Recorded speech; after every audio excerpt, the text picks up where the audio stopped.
뉴스타트 2부 시작합니다. 계엄 당일 국회의원을 끌어내고 체포하라는 지시를 윤석열 대통령이 직접 했다는 증언이 잇따르자 윤 대통령은 공작이라고 맞서고 있습니다. 국회 측은 반박할 가치도 없는 말이라고 일축했습니다. 염혜원 기자입니다. 윤석열 대통령은 계엄이 신속하게 해제돼 아무 일도 일어나지 않았다는 입장입니다. 마치 어떤 호수 위에 떠 있는 무슨 달 그림자 같은 거를 쫓아가는 그런 느낌을 좀 많이 받았고요. 하지만 홍장원 국정원 1차장과 곽종근 전 특수전 사령관의 입에서 핵심 증언이 쏟아지자 이번 기회에 싹 다 잡아들여, 싹 다 정리해. 국정원에도 대공수사권을 줄 테니까 무조건 도와라는 취지로 말하였죠. 그렇게 기억합니다. 문을 부수고서라도 들어가라는 말을 누구한테 들었습니까? 그건 대통령이 말씀하신 겁니다. 이번엔 정치적 프레임이 더 씌워졌다며 반발했습니다. 김병주 TV 출연부터 바로 이 내란 프레임과 이 탄핵 공작이 저는 시작된 거로 보여지고요. 윤 대통령 측은 진술마다 전화통화 횟수나 대통령이 썼다는 어휘 등이 달라지는 건 신빙성이 떨어진다는 뜻이라고 지적했습니다. 반면 국회 측은 윤 대통령이 또 한 번 거짓의 탑을 쌓았다며 반박할 가치를 느끼지 못한다고 일축했습니다. 윤 대통령은 핵심 증인들의 진술을 흔들며 탄핵 심판에서 유리한 고지를 점하려는 것으로 보이는데 당사자들은 중요 인물 체포와 국회의원을 끌어내라는 대통령의 지시는 분명했다며 양측이 첨예하게 맞서고 있습니다. YTN 염혜원입니다. 윤 대통령 측은 6차 변론길에서 계엄 당시 대통령의 의원들을 끄집어내라고 했다고 증언한 곽종근 전 사령관이 민주당에 회유당했다는 의혹을 거듭 제기했습니다. 곽 전 사령관은 물론 함께 출석한 김현태 707 특임단장도 회유는 없었다고 선을 그었습니다. 김주영 기자가 보도합니다. 6차 변론기일에서 윤석열 대통령 측은 본격적인 증인신문을 앞두고 사진 한 장을 증거로 제출했습니다. 증인으로 나선 곽종근 전 육군 특수전 사령관과 김현태 육군 특수전사령부 707 특수임무단장이 더불어민주당 박범계 의원과 함께 있는 모습이 담긴 사진이었습니다. 계엄 해제 일주일 뒤인 지난해 12월 10일 촬영된 것으로 당시 박 의원이 두 사람에 대한 공익신고 절차를 밟고 있다며 자신의 SNS에 공개했던 사진입니다. 그날 오후 곽 전 사령관은 국회 국방위에서 대통령이 의원들을 끄집어내라고 지시했다고 말했습니다. 윤 대통령 측은 이를 근거로 민주당이 증인들을 회유한 거 아니냐며 공세를 폈습니다. 하지만 곽 전 사령관과 김 단장 모두 회유는 없었다고 선을 그었습니다. 사령관이 좀 말을 맞춘 거로 증언을 좀 해달라 이런 요구 분명히 있었죠. 아닙니다. 결론은 사령관하고 대화 내용을 맞춘 거는 없는 걸로 제가 기억하고 회유당한 게 아니고 제가 오전에 멈칫멈칫하고 말을 못하다가 점심 먹으면서 스스로 판단했던 결과라고 분명히 말씀을 드리고 제가 더 감추고 말 안 한다고 넘어간다고 될 성질이 아니라고 생각을 했습니다. 윤 대통령 측은 박 의원과 곽 전 사령관이 가까운 사이 아니냐며 회유 의혹을 거듭 제기했지만 증언은 달라지지 않았습니다. 박범계 의원이랑 특전사령관 곽종근 사령관이랑은 과거서부터 친분이 있었다는 건 알고 있었죠? 몰랐습니다. 저는 몰랐습니까? 처음 서로 만난 느낌이었습니다. 회유 관련 질의가 이어지자 방청석에 있던 민주당 의원들은 황당하다는 반응을 보이기도 했습니다. 반면 윤 대통령 법률 대리인단은 6차 변론기일 후 배포한 입장문에서도 박 의원 등 민주당이 곽 전 사령관에게 도움을 주겠다며 진술을 유도했다는 의혹을 이어갔습니다. YTN 김주영입니다. 윤석열 대통령의 탄핵 심판에 핵심 증인들이 잇따라 출석하면서 6차례 변론이 밀도 높게 진행됐습니다. 지금까지 진행된 탄핵 심판의 쟁점을 김영수 기자가 정리했습니다. 피청구인 불출석으로 4분 만에 끝났던 1차 변론 이후 윤석열 대통령 탄핵 심판은 본궤도에 올랐습니다. 윤 대통령은 예상보다 빠른 세 번째 기일에 등판했습니다. 공직 생활을 하면서 자유민주주의라는 신념 하나를 확고히 가지고 살아온 사람입니다. 윤 대통령과 증인으로 나온 김용현 전 장관이 계엄 이후 처음으로 대면한 4차 변론. 정치 활동을 금지하는 포고령과 비상입법기구 내용이 담긴 최상목 쪽지에 시선이 쏠렸습니다. 김 전 장관은 모두 자신이 작성한 거라고 했고 윤 대통령은 포고령에 대해 형식적인 거였다고 해명했지만 국회를 마비시키려고 했다는 의혹을 말끔히 씻어내지는 못했습니다. 결국은 가장 주된 목표가 그 입법기구인 국회의 기능을 정지시키겠다 하는 그런 의도가 있는 것으로 보이거든요. 계엄 당시 군 사령관과 홍장원 전 국정원 1차장이 증인대에 서면서 탄핵 심판의 초점은 국회 해제 결의안 의결 방해와 체포조 운용으로 넘어왔습니다. 하지만 국회에 병력을 투입하고 체포 명단을 전달한 의혹을 받는 이진우 여인영 전 사령관은 사실상 입을 굳게 닫았습니다. 답변 드리지 않고 이 부분이 저의 재판에서 다툼의 여지가 있는 부분입니다. 홍장원 전 차장과 곽종근 전 사령관, 김현태 특임단장 신문에선 검거 요청인지 지원 요청인지 끌어내라는 지시를 들었는지 또 대상이 의원인지 요원인지 인원인지 토시 하나하나가 쟁점이 됐습니다. 국회의원을 끄집어내라 이랬습니까? 안에 있는 인원을 끄집어내라 이랬습니다. 국회 측은 이미 탄핵 사유에 대한 증명이 충분히 이루어졌다고 평가하지만 윤 대통령 측은 주요 증인들의 증언에 대한 신빙성이 흔들리고 있다고 맞서고 있습니다. YTN 김영수입니다.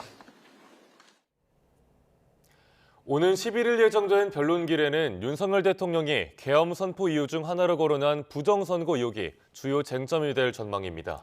과거 선관위 시스템 점검에 관여한 국정원 측과 선관위 관계자 모두 증인석에 오르는데 양측의 치열한 공방이 예상됩니다. 차정윤 기자입니다. 윤석열 대통령은 대국민 담화에 이어 탄핵 심판에서도 부정선거론을 꺼내들며 비상계엄의 정당성을 강조했습니다. 국정원의 선관위 전산 장비의 아주 극히 일부를 점검한 결과 문제가 많이 있었기 때문에 선관위의 전산 시스템을 전반적으로 스크린할 수 있으면 해봐라. 오는 11일 예정된 7차 변론기일에서 헌재 재판부는 이 부분을 집중적으로 살필 전망입니다. 윤 대통령 측의 신청 증인인 백종욱 전 국정원 3차장은 지난 2023년 국정원의 선관위 사이버 보안 점검 최고 책임자였습니다.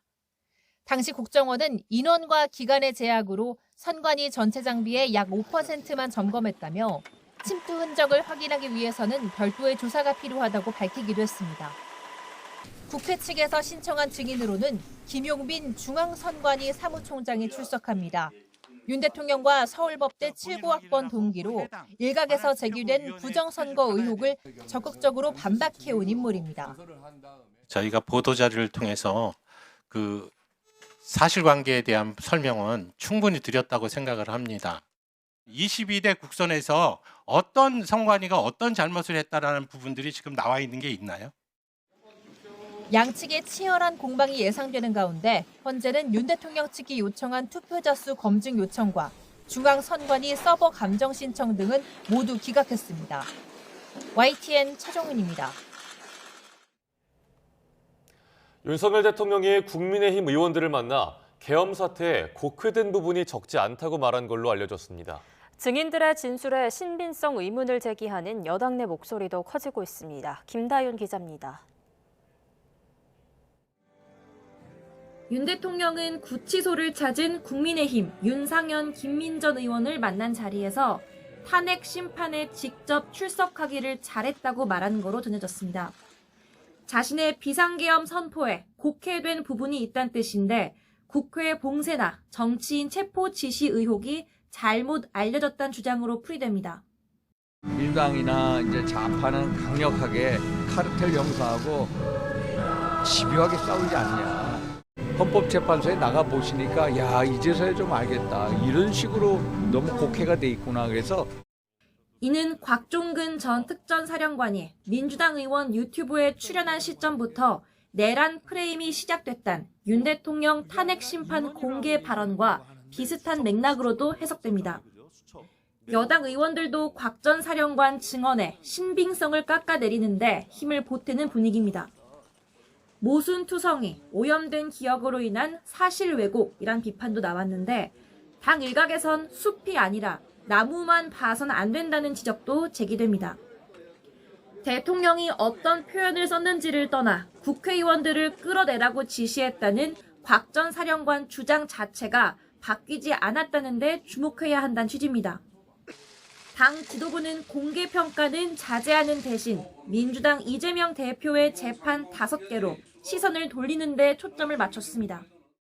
선거로 죄악을 덮어보려는 대표성 출마의 꿈은 이제 포기해야 합니다. 여당 지도부는 개인의 방어권 차원이라며 대통령 탄핵 심판만큼은 말을 아껴왔습니다. 호재일지 악재일지 예단할 수 없기 때문인데 핵심 증인들의 엇갈리는 진술이 여론을 흔들 변수로 작용하길 기대하는 눈치도 읽힙니다. YTN 김다연입니다.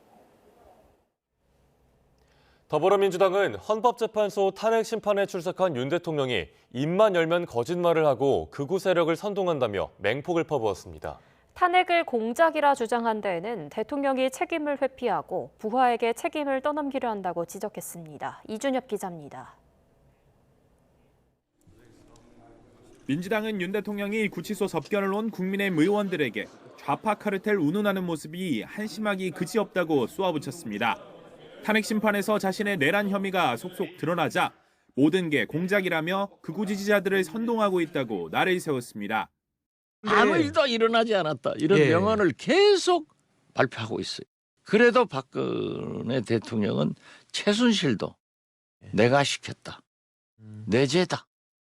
또 윤 대통령이 심판장에서 인원이라는 표현을 쓴 적이 없다고 했지만 불과 1분 15초 뒤 인원이라는 표현을 3차례 연속으로 썼다며 입만 열면 거짓말을 한다고 맹비난했습니다. 여러 증언과 증거가 쏟아지는데도 윤석열은 상식적으로 납득하기 어려운 궤변을 늘어놓고 있습니다. 특히 윤 대통령이 자신의 불리한 진술을 한 곽종근 전 특전사령관과 홍장원 전 국정원 차장이 야당의 탄핵 공작에 회유를 당한 거라 한 데에는 그런 적 없다면서 오히려 곽 전 사령관의 증언으로 탄핵 주요 쟁점의 입증이 8분 응선은 넘었다고 강조했습니다. 저에게 처음으로 양심 고백하는 걸로 알았는데 사실은 저 전날 검찰에 출두해가지고 거기서 자수서를 이미 냈더구만요. 비명계인 김경수 전 경남도지사도 윤 대통령의 헌재 변론을 보고 있기가 힘들다고 깎아내리며 내란 상황에서 정권이 연장되면 세계적 웃음거리가 될 거라고 꼬집었습니다. 국민들도 아마 비슷한 심정이실 것 같은데 사람이 얼마나 구차해질 수 있는가는 좀 일종의 구차함의 끝을 보는 느낌. 야당 내에선 윤 대통령이 주장하는 공작 프레임이 자신의 탄핵 심판에도 중도층 여론에도 도움은 안 될 거라는 평가가 적지 않습니다. 하지만 강성 지지층 결집도에는 촉각을 곤두세우며 맞불 여론전에 공을 들이는 모습입니다. YTN 이준엽입니다. 국민의힘은 민주당이 반도체 특별법과 연금 개혁 등의 일방적인 입장을 발표하고 있다며 다음 주 초 열릴 예정이던 국정협의회 4자회담을 연기해야 한다고 요구했습니다. 김상훈 정책위 의장은 기자들과 만나 실무협의에서 의지협의를 못한 채 국정협의회에서 난상토론으로 결정하는 건 무리일 것 같아 다음 주 초 실무협의를 다시 열려 한다며 이같이 말했습니다. 앞서 김 의장은 민주당이 반도체 특별법에 주 52시간 예외 조항을 제외키로 밝힌 걸 두고 노동계 반발에 이 대표가 입장을 선회한 걸로 보인다며 기업 경쟁력이 국가 경제력이라던 발언도 결국 거짓이었다고 비판했습니다. 더불어민주당은 다음 주 초 여야정 국정협의회 4자회담을 갑자기 연기해달라는 국민의힘 요구는 도무지 이해할 수 없는 처사라며 깊은 유감을 표했습니다. 진성준 정책위 의장은 입장문을 내고 추경이나 반도체 특별법 등 양당 입장차가 있는 현안을 지도부 논의로 타결하자는 게 지난 실무회담의 합의였는데 이같이 파기했다며 이같이 비판했습니다. 이어 반도체 특별법 처리 후 추경을 논의할 수 있다는 국민의힘의 연계 전략도 납득할 수 없지만 추경을 연금개혁 특위 설치와 연계하는 듯한 태도는 더욱 납득할 수 없다고 지적했습니다.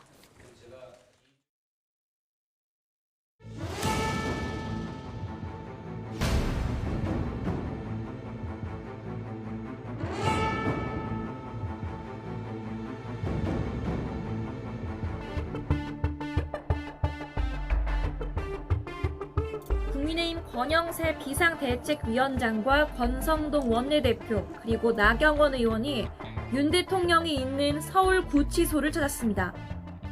우리 당이 좀 하나로 뭉쳐가지고 나라를 잘 이끌어가는데 당의 역할을 좀 많이 해달라는 취지의 말씀이 계셨고, 민주당은 구치소를 찾은 것은 내란 정당을 자인한 것이라고 지적했습니다.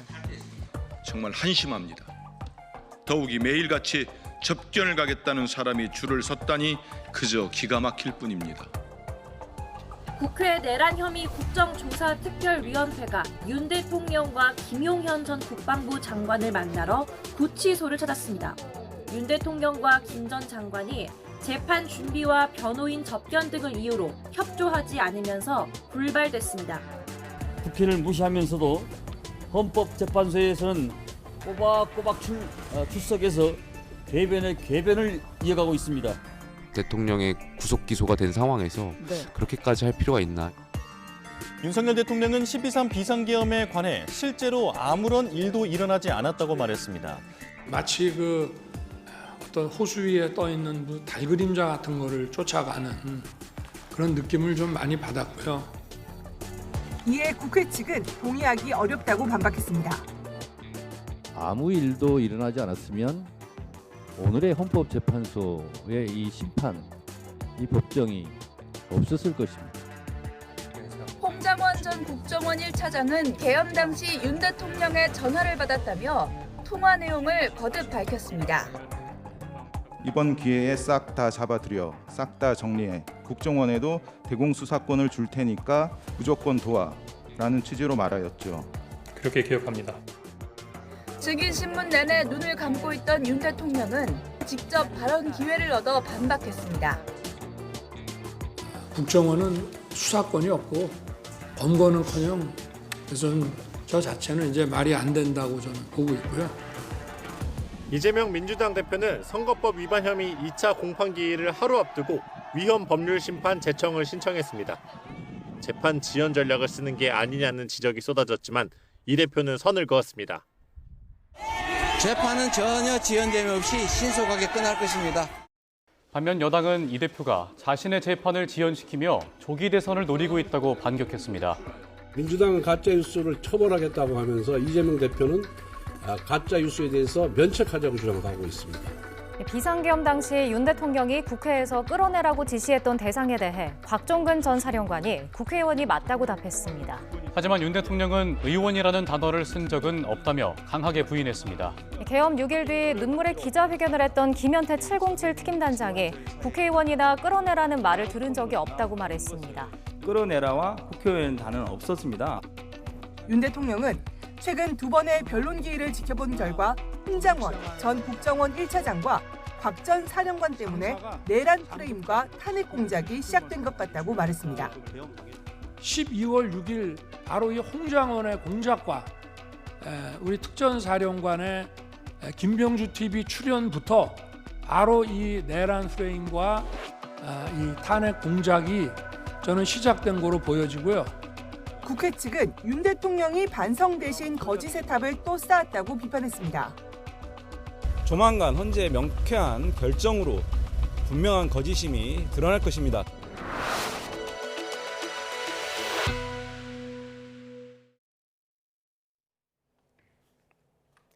경기 수원에서 차량 5대가 부딪히면서 운전자 1명이 다쳐 병원으로 옮겨졌습니다. 또 강릉에선 목조주택에서 불이 나 야산으로 번지는 등 전국 각지에서 화재도 잇따랐습니다. 사건 사고 소식 윤태인 기자가 보도합니다. 교통경찰이 빨간 경광등을 흔들며 지나가는 차들을 우회 조치시킵니다. 어제 저녁 7시 반쯤 경기 수원시 정자동 화서역 근처에서 승용차 5대가 잇따라 부딪힌 겁니다. 한 대가 뒤집어졌고 굽쳐 서 있던데요. 경찰차 3대 정도 서 있고. 이 사고로 전복된 승용차에 타고 있던 운전자가 목을 다쳐 병원으로 옮겨졌습니다. 경찰은 사고 차량 중 한 대가 진로를 바꾸려다 사고를 낸 것으로 보고 있습니다. 시뻘건 불길이 건물을 뒤덮고 희뿌연 연기가 치솟아 오릅니다. 강원 강릉시 강동면에 있는 목조주택에서 불이 난 건 어제 오후 5시 50분쯤. 다친 사람은 없었지만 인근 야산까지 번진 불이 잡히는 데는 3시간가량이 걸렸습니다.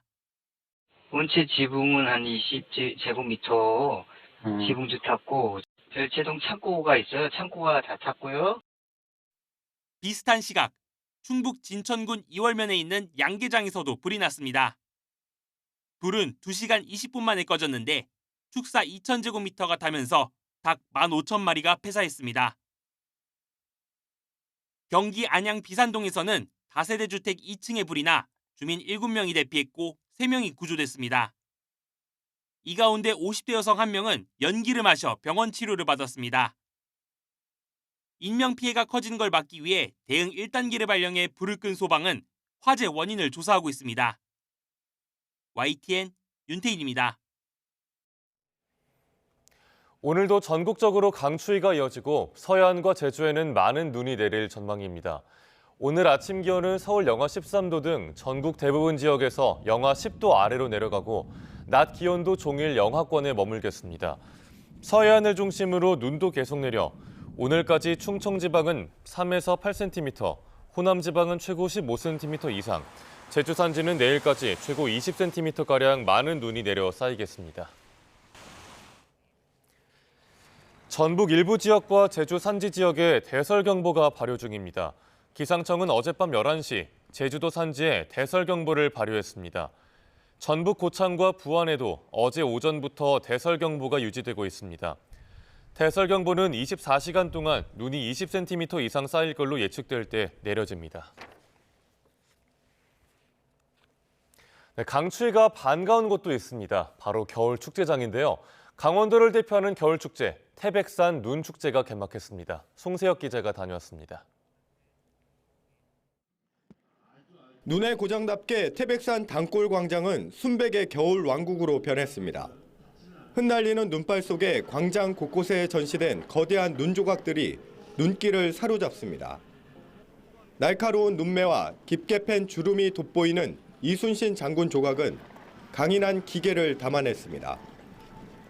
부처님은 차가운 눈으로 조각됐지만 온화한 미소가 따뜻한 느낌을 전합니다.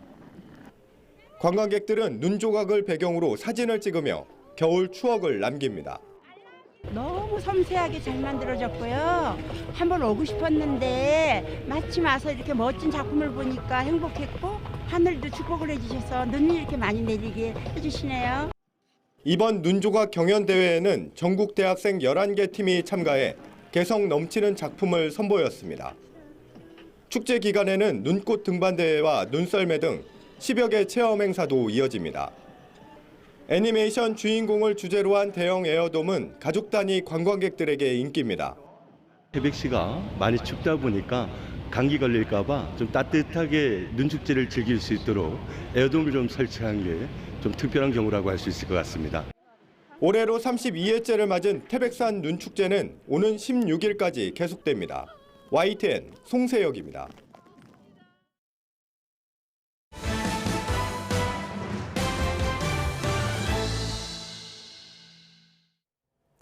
도널드 트럼프 미국 대통령의 관세 전쟁에서 우리나라도 자유로울 수 없습니다. 트럼프는 한국을 방위비 안 내는 부자 나라로 인식하고 있어 조만간 다양한 압박이 가해질 걸로 보입니다. 권영희 기자입니다. 트럼프는 집권 1기 한국을 찾아 반도체 공장을 보고 미국 반도체 산업을 한국에 빼앗겼다는 인식을 붙였습니다. 여기에 한국이 타이완, 베트남, 태국 등과 함께 중국 제품이 미국으로 가는 중간 기착지 역할을 한다고 의심합니다. 지난해 사상 최대인 82조 원의 대미 무역 흑자를 기록한 것도 트럼프로선 불만입니다. 취임 당일 군 통수권자로 해외 주둔 장병과 첫 소통을 하면서 평택 주한 미군을 택한 것도 상징적 의미가 있습니다. How we doing over there? How's Kim Jong-un doing? 미국은 의회 동의 없이 대통령 결정만으로 방위비 분담금 재협상을 할 수 있습니다. 트럼프는 지난해 타결된 한미 방위비 분담금 협정을 뒤집을 가능성이 큽니다. If I were there now, they'd be paying us $10 billion a year. And you know what? They'd be happy to do it. It's a money machine. So. 한국산 상품에 대한 관세 부과도 시간 문제입니다. 대미 무역 흑자국에 대해 상호 관세를 부과해서라도 무역 수지 균형을 맞추려 합니다. 전문가들은 트럼프의 태도와 한미 무역 상황 등을 볼 때 한국에 대한 관세가 10% 이상이 될 것으로 예측합니다. Now the world economy becomes more and more segmented, and this trade war, these mutual blows of tariffs against each other, we're going to make the situation even worse. 트럼프는 한국을 방위비를 내지 않고 불공정 무역을 벌이는 부자 나라로 여깁니다. 다양한 압박을 통해 미국을 위해 무언가를 내놓으라고 요구할 시점이 머지않았습니다. 트럼프가 여러 차례 언급한 조선업 관련 기여 방안 등 다양한 협상 전략 마련이 시급합니다. YTN 권영입니다. 도널드 트럼프 미국 대통령이 다음 주에 많은 국가를 상대로 상호주의적 관세 부과를 발표할 거라고 말했습니다. 트럼프 대통령은 현지 시간 7일 백악관에서 이시바 시게루 일본 총리와 정상회담을 하면서 이같이 말했습니다. 그러나 상호 관세 부과 대상 국가를 구체적으로 언급하지 않아 우리나라가 관세 대상에 포함될지 주목됩니다. 도널드 트럼프 미국 대통령은 현지 시간 7일 미국이 중국에서 수입하는 소액 상품에 대한 면세 조치를 유지하는 행정명령에 서명했다고 로이터 통신 등이 보도했습니다. 행정명령은 상무부가 완벽한 관세 징수 시스템을 갖출 때까지 중국에 대한 최소 기준 면제를 유지하는 내용을 담고 있습니다. 트럼프 대통령은 지난 1일 중국산 수입품에 대해 10%의 추가 관세를 부과하기로 결정하면서 $800 이하의 제품에 관세를 부과하지 않는 최소 기준 면제를 적용하지 못하도록 했습니다. 이에 따라 지난 4일부터 중국에서 수입하는 상품 전체가 과세 대상이 됐고 미국 연방우정청은 중국과 홍콩에서 들어오는 국제 소포 반입을 잠정 중단했지만 하루 만에 재개했습니다. 친이스라엘 행보를 이어온 트럼프 미국 대통령이 이번에는 네타냐후 총리를 수사 중인 국제형사재판소 ICC를 제재하는 행정명령에 서명해 국제사회의 비판이 이어지고 있습니다. 트럼프의 가자지구 구상 후폭풍도 계속되면서 정작 휴전 논의는 뒷전으로 밀려나 중동에 먹구름을 들이우고 있습니다. 런던 조수연 특파원입니다. 트럼프 대통령이 백악관에서 네타냐후 이스라엘 총리와 회담한 지 이틀 만에 국제형사재판소 ICC를 제재하는 행정명령에 서명했습니다. ICC가 지난해 11월 네타냐후 총리에 대해 가자지구 전쟁 범죄 혐의로 체포영장을 발부한 게 부당하고 근거 없는 조치라는 이유에서입니다. 제재 내용으로는 ICC 관계자들에 대한 미국 내 자산 동결과 입국 금지 등이 예상됩니다. ICC는 이 행정명령이 독립성을 위협하는 것이라며 강력히 반발했고 유럽연합과 UN도 비판 입장을 밝혔습니다. European and other countries are going to have to adopt anti-sanction legislation that protects countries from third-party U.S. sanctions. 이런 가운데 팔레스타인 주민을 주변국으로 이주시키고 가자지구를 개발하겠다는 트럼프 대통령 발언 후 폭풍이 거셉니다.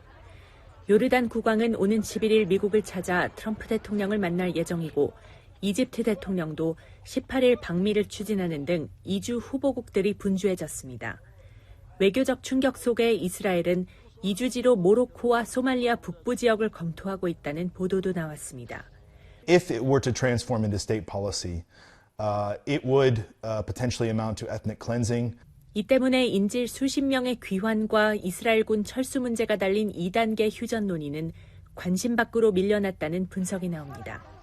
이번 방미 기간 네타냐후 총리는 하마스 지도부가 권력을 포기하고 제3국으로 망명하는 종전 방안을 제시한 것으로 전해졌는데 하마스가 이를 수용할 가능성은 극도로 낮아 보입니다. 트럼프 대통령의 가자지구 구상 발표가 중동의 판도라 상자를 건드리면서 휴전 논의는 뒷전으로 밀려나고 자칫 전쟁이 재개될 수 있다는 우려도 나오고 있습니다. 런던에서 YTN 조수연입니다. 중국 AI 딥시크 금지령이 국내를 넘어 전 세계로 확산 중입니다. 딥시크가 이용자의 키보드 입력 패턴 등 개인정보를 과도하게 수집한다는 우려가 크기 때문인데요. 무엇이 문제인지 임늘솔 기자가 짚어봤습니다. 저비용 고성능 모델로 세계 이목을 집중시킨 딥시크. 딥시크는 유료 서비스를 제공하는 경쟁사들과 달리 R1을 무료로 이용할 수 있도록 해 접근성을 높였습니다. 문제는 딥시크가 챗GPT와 달리 키보드 입력 패턴을 수집한다는 점입니다. 예를 들어 대한민국을 입력할 때 사람마다 입력 속도와 방법이 조금씩 다른데 이러한 정보를 수집 분석해 이용자가 누군지 쉽게 특정할 수 있게 되는 겁니다. 딥시크 자체의 약관을 보면 다른 생성형 AI 서비스보다 개인정보를 좀 과도하게 수집하는 면을 발견할 수 있습니다. 대표적인 게 키보드 입력 패턴 정보 같은 거죠. 딥시크 위험론, 딥시크 차단 정책 이런 것들이 나오고 있다라고 보시면 되고요. 딥시크는 이용자가 정보 수집을 거부할 수 있는 옵트아웃 조항도 없습니다. 게다가 딥시크는 이용자 정보를 중국 내 서버에 저장하고 있는데 중국 데이터 보안법에 따르면 중국 정부는 자국 기업이 수집한 데이터에 접근할 수 있습니다. 즉, 옵트아웃이 없는 점과 데이터 보안법을 이용하면 이용자의 동의 없이 개인정보 수집이 가능하고 중국 정부가 원하면 언제든지 사용자 정보를 들여다볼 수 있는 겁니다. 이에 우리 정부는 보안을 우려해 딥시크 접속을 차단하고 있습니다. 뿐만 아니라 호주, 일본, 대만 등도 정부 소유 기기에서 딥시크 사용을 금지했고 이탈리아는 앱마켓에서 딥시크 다운로드를 전면 차단했습니다.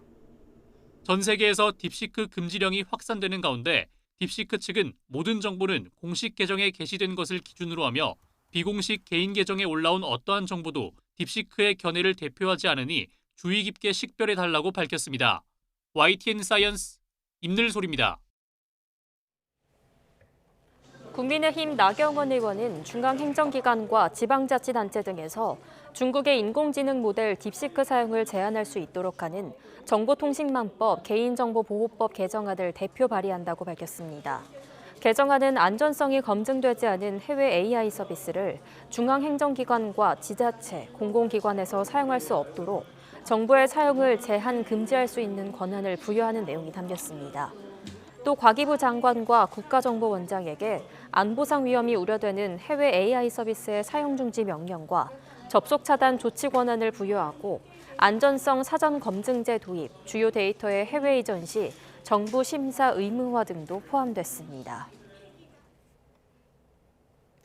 지난해 일본도로 이웃 주민을 살해한 혐의로 재판에 넘겨진 30대 백모 씨가 1심에서 무기징역을 선고받았습니다. 정신감정 결과 백 씨가 범행 당시 심신미약 상태였다는 의료진 소견이 나왔지만 재판부는 감형 사유로 인정하지는 않았습니다. 임혜진 기자입니다. 지난해 7월 날 길이 75cm 일본도를 휘둘러 이웃 주민을 살해한 혐의로 재판에 넘겨진 30대 백모 씨가 1심에서 무기징역을 선고받았습니다. 재판부는 백 씨를 사회로부터 무기한 격리해 자유를 박탈해야 할 필요가 있다며 선고 이유를 설명했습니다. 앞서 백 씨 측은 심신미약 취지의 정신감정 결과를 이유로 치료 가물을 주장했지만 받아들여지지 않았습니다. 재판부는 범행 동기와 내용, 방법의 잔혹성 등을 비춰볼 때 백 씨의 정신 상태를 고려하더라도 죄질이 극도로 불량하고 책임이 엄중하다고 말했습니다. 또 범행 당시 백 씨가 망상장애로 사물 판단 능력이 미약했던 것으로 보인다면서도 살인은 어떤 경우에도 용납될 수 없는 범죄라며 심신미약으로 형을 감경하지는 않겠다고 밝혔습니다. 그러면서 백 씨가 재판부에 반성문을 제출하긴 했지만 수사기관의 정당방위라고 진술하는 등 태도를 볼 때 진정한 참회를 하는지도 의문이라고 지적했습니다. 이날 재판은 백 씨가 1신상의 이유를 들며 출석하지 않아 구치소에서 강제 구인해 오면서 예정보다 2시간 반 늦게 진행됐습니다. 피해자 유족은 사형이 선고돼야 한다며 억울하고 유감스럽다고 울분을 토했습니다. 피해자는 영원히 돌아올 수가 없고 아무 죄도 없는 사람이 죽어가고 이 유가족들은 얼마나 고통을 받습니까? 진짜 이게 언제 끝날지도 모르는 고통을 안고 사는데 또 심신미약 주장은 형량을 낮추려는 전략으로 보인다며 백 씨가 범행을 반성하지 않고 있다고 주장했습니다. 피고인은 여전히 재범 가능성이 농후하고 개전의 정이 전혀 없는 바 사회에 복귀하는 것은 전혀 동의할 수 없고 또한 무기징역이라고 하더라도 가석방이 있을 수 있는 상태입니다. 앞선 결심 공판에서 검찰은 백 씨에게 사형을 구형했는데 유족 측은 검찰에 항소를 요청한다는 계획입니다. YTN 임혜진입니다. 인력난으로 어려움을 겪는 타이완이 외국인 근로자 유입을 위해 발벗고 나섰습니다. 고학력 고소득 외국인 근로자를 유치하는 취업 골드카드 제도에 이어 올해부터는 남부 타이난 지역을 시작으로 디지털 유목민 비자 발급을 시작했는데요. 타이완 소식을 강호연 리포터가 전해드립니다. 평일 오후 타이페이의 한 공유 오피스. 개인 컴퓨터를 이용해 원격 근무 중인 외국인 중 일부는 타이완 정부가 발급한 취업 골드카드 소지자입니다. 타이완 정부는 지난 2018년부터 외국인 전문 인력 유치를 위해 전문 능력을 갖춘 외국인이 최대 3년간 타이완에서 일할 수 있도록 하는 비자를 발급해 왔습니다. I love working in Taiwan as a foreigner. It has been such a great experience. And even the process of setting up internet, so renting an apartment and then getting your internet set up, I found it very easy, very smooth to accomplish. 아시아에서 비교적 이른 시기에 외국인 근로자 유치를 시작했지만 신청 자격의 문턱이 높아 인력난 해결에는 큰 도움이 되지 못한 상황. 타이완 정부는 외국인 근로자에게 문을 더 활짝 열기로 하고 올해부터 디지털 유목민 비자 발급을 시작했습니다. 남부 타이난 지역을 시작으로 세계 각국을 떠돌며 원격으로 일하는 외국인에게 최대 6개월간 체류할 수 있도록 한 겁니다. 이렇게 유입된 외국인 인력 중 일부를 취업 골드카드 비자로 전환하면 인력 부족 문제를 해결하는 데 도움이 될 거란 기대감이 나오고 있습니다. So I think it will definitely help us to get new customers. So yeah, I definitely recommend people if you want to start a company and you're thinking about moving to Asia to choose Taiwan. I mean I'm an example, right? As a foreigner living in Taiwan. 일부 전문가들은 비교적 문화적으로 고립된 타이완이 외국인 근로자 유입을 통해 새로운 경제적 활로를 모색할 수 있을 것으로 내다보고 있습니다. 특히 대만처럼 오랫동안 고립되어 있던 문화에서는 생태계를 개혁할 수 있는 다양한 종류의 기회가 될 것입니다. 다만 디지털 노마드 비자의 특성상 비교적 단기적인 비자이기 때문에 이러한 원격 근무의 형태를 장기적인 흐름으로 변화하기에는 다소 무리가 있다는 비판도 제기될 수 있습니다. 타이완 정부는 오는 2032년까지 외국인 근로자 40만 명 유치를 목표로 디지털 유목민 비자 발급 지역을 확대할 계획입니다. 하지만 디지털 유목민 비자가 장기적 성장 동력이 되기 위해선 체류기간 연장 등 정책적인 보완이 뒷받침돼야 할 것으로 보입니다. 타이완 타이페이에서 YTN 월드 강호연입니다. 우리나라에선 명절이지만 해외선 휴일이 아닌 경우가 더 많습니다. 이런 이유로 외국에 사는 한인들에게는 명절 풍경도 제각각 다른 모습인데요. 뉴질랜드 동포들은 얼마 전 처음으로 현지 중국 커뮤니티와 함께 조금 늦은 설맞이 축제를 열었습니다. 이준섭 리포터가 전해드립니다. 뉴질랜드 시내 한복판에서 신명나는 사물놀이 가락이 울려 퍼집니다. K-팝과 접목한 태권도 공연에 박수갈채가 쏟아집니다. 뉴질랜드 최대 도시 오클랜드에서 열린 설맞이 축제. 오클랜드 시의회와 한인사회가 현지 중국 커뮤니티와 함께 한국의 설과 중국의 춘절을 기념하는 축제를 마련했습니다. Well, that's awesome. Another cool New Year to celebrate. I love it. Yeah, it's fantastic to see all the different cultures, the different traditions together. 다들 박수도 열심히 쳐주시고 되게 초롱초롱한 눈빛으로 저희를 바라보고 계셔서 성공적으로 저희가 한국의 멋을 널리 알릴 수 있었던 것 같습니다. 서구권에서는 음력설을 주로 춘절이라는 중국 명절로만 알고 있는 경우가 많습니다. 같은 음력설이 우리나라에서는 설날로 불리는 중요한 전통 명절임을 아는 사람은 그리 많지 않은 현실. 오클랜드시와 한인사회는 한국 명절 설날을 알리기 위해 힘을 모았습니다. 우아한 부채춤이 중국 무용과 만나 무대를 한껏 빛내고 다도와 서예 한복 체험 등 우리 전통 문화를 직접 체험할 수 있는 자리가 마련돼 큰 호응을 얻었습니다.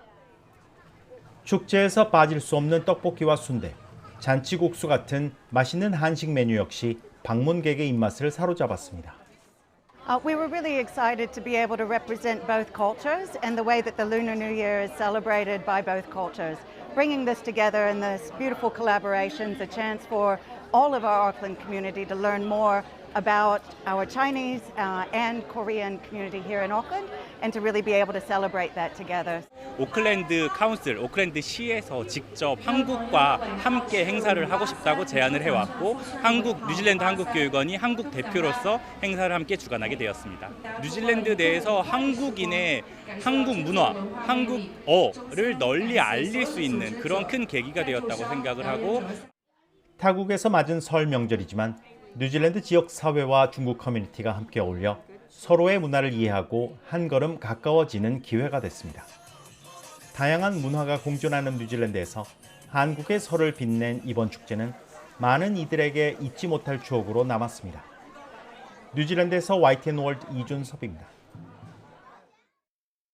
형제 나라 튀르키예는 한국전 당시 유엔 참전국 중 유일하게 부대 안에 보육원을 만들어 부모를 잃은 아이들을 돌본 나라입니다. 당시 전쟁 고아가 된 한국인 소녀에게 아일라라는 이름을 지어주고 살뜰히 보살핀 튀르키예군의 이야기는 오랜 시간이 흐른 지금도 큰 울림을 주고 있습니다. 얼마 전 앙카라에서 이 감동이 되살아나는 따뜻함 나눈 행사가 열렸습니다. 임병인 리포터입니다. 이른 아침부터 분주히 물건을 나르는 사람들. 무거운 짐을 내려놓은 곳은 튀르키예 앙카라의 한 행사장입니다. 행사장 벽면에 붙은 포스터가 눈길을 끕니다. 한 군인과 어린 소녀가 다정하게 미소 짓고 있는 모습. 한국전에 참전한 튀르키예군 슐레이만 장교와 5살의 전쟁 고아가 된 한국인 소녀의 인연을 담은 영화 아일라의 포스터입니다. 실화를 바탕으로 한 영화의 감동이 오늘 이곳에서 되살아날 예정입니다. 한 식당을 운영하는 동포 이삭 씨가 튀르키예와 한국이 나눈 따뜻한 유대에서 착안한 나눔 행사를 준비한 겁니다. 이 영화를 보고 감동적이었고 한편으로는 울었던 기억들이 있습니다. 부모를 잃은 고아들이 참 많이 있습니다.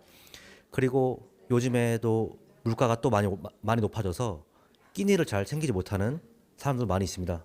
한식을 통해서 그분들에게 위로를 드리고자 이번 행사를 진행하게 되었습니다. 매콤 달콤 떡볶이, 고소한 달걀 볶음밥, 그리고 바삭한 닭강정까지 그 옛날 슐레이만 장교처럼 군복을 입은 이삭 씨는 앙카라에서 어려움을 겪는 이들을 따뜻하게 맞이했습니다. 튀르키예 대지진, 아프가니스탄 전쟁 등 저마다 아픈 사연을 안고 고향을 떠나 Ankara'ya ijiyon saram들입니다. Pilav çok güzeldi. Bugünkü çok güzel yemeklerdi. Sonra daha öncekinden de daha güzel. Mesela bugün yediğim için mutluyum. Tadı güzeldi. Teşekkürler. Merhaba. Ben Türkiye'de yaşayan depremzedelerden biriyim. Yemeklerin hepsi çok lezzetliydi. Fakat bundan daha önemli olan bir şey var. Oradaki çocuklar için, bizim için yemekleri Lee Bey kendisi elleriyle pişirdi. Gerçekten çok emek verdi. Sevgisini ve merhametini görmek çok duygulandırdı. 하루하루 힘겨운 삶을 이어가는 사람들에게 오늘 요리는 따뜻한 위로가 되었습니다. 그들을 위한 요리를 준비한 이삭 씨의 마음은 참혹한 전쟁 속에 부모를 잃은 한국인 소녀에게 손을 내민 참전 용사의 마음과 꼭 닮았습니다. 튀르키예 앙카라에서 YTN 월드 임병인입니다.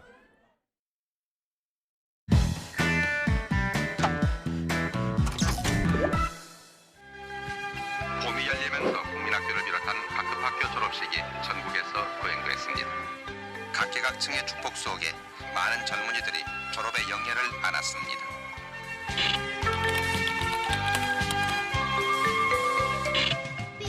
끝이 아니고 또 다른 시작을 알리는 졸업 시즌에 막이 올랐습니다. 하나, 둘. 가격이 얼마씩이에요? 10,000원 드릴게. 이거 10,000원. 그것도 10,000원. 가슴에 꽃을 한아름 들고 가족 친지들에 둘러싸인 졸업생들. 하나, 하나, 둘.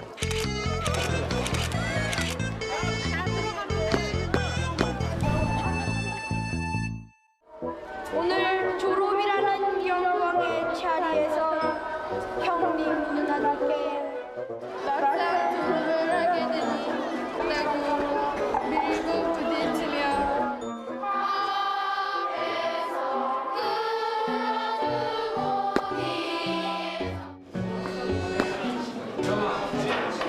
사람은 공교 3개년의 전 과정을 마치 1년 기간 삭제.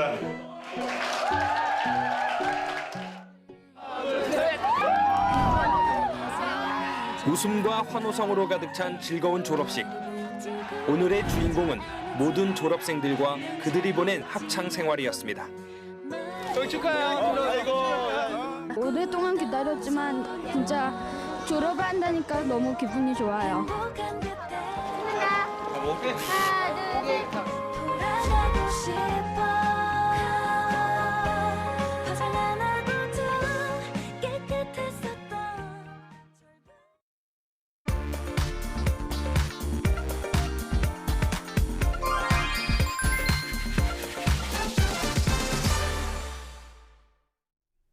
이번 주 내내 극한 추위가 계속되고 있습니다. 현재 서울 아침 체감 온도는 무려 영하 20도 선까지 떨어지고 있는 가운데 곳곳으로는 강력 한파가 이어지고 있는데요.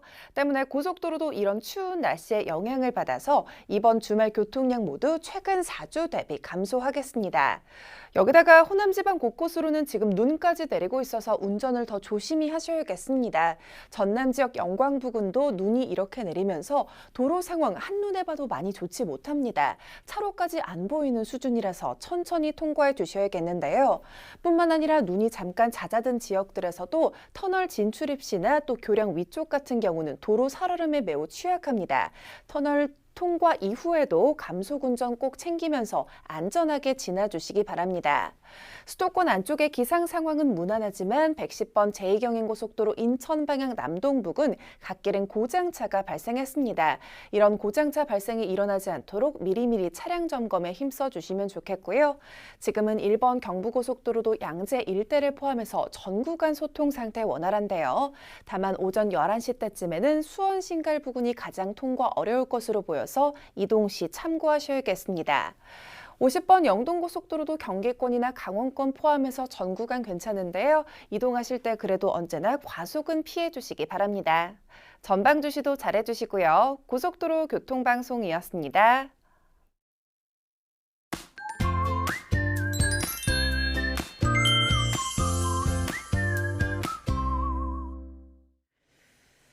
한파가 절정입니다. 대부분 지방에 한파특보가 내려진 가운데 현재 서울의 체감온도 영하 16.5도, 대관령은 영하 30도 안팎까지 떨어져 있는데요. 한파 속에 호남 서해안과 제주도에는 이 대설주의보 속에 시간당 1에서 3cm의 강한 눈이 내리고 있습니다. 이미 이렇게 많은 눈이 내린 가운데 내일까지 제주 산간과 서해안에는 10cm 이상의 많은 눈이 더 내릴 것으로 보입니다. 빙판이나 도로 살얼음에 유의해 주시기 바랍니다. 오늘 오전까지 충남에 눈이 오겠고 호남 서해안의 눈은 오후에 그밖에 호남은 밤까지 눈이 조금 날릴 것으로 예상되고 있습니다. 이 강풍으로 하늘길과 바닷길 모두 운항의 차질이 예상되니까 미리 운항 여부 확인해 주시기 바랍니다. 지금까지 날씨 전해드렸습니다. 뉴스타트 2부 마칩니다. 잠시 후 3부가 이어집니다. 시청해 주신 여러분 고맙습니다.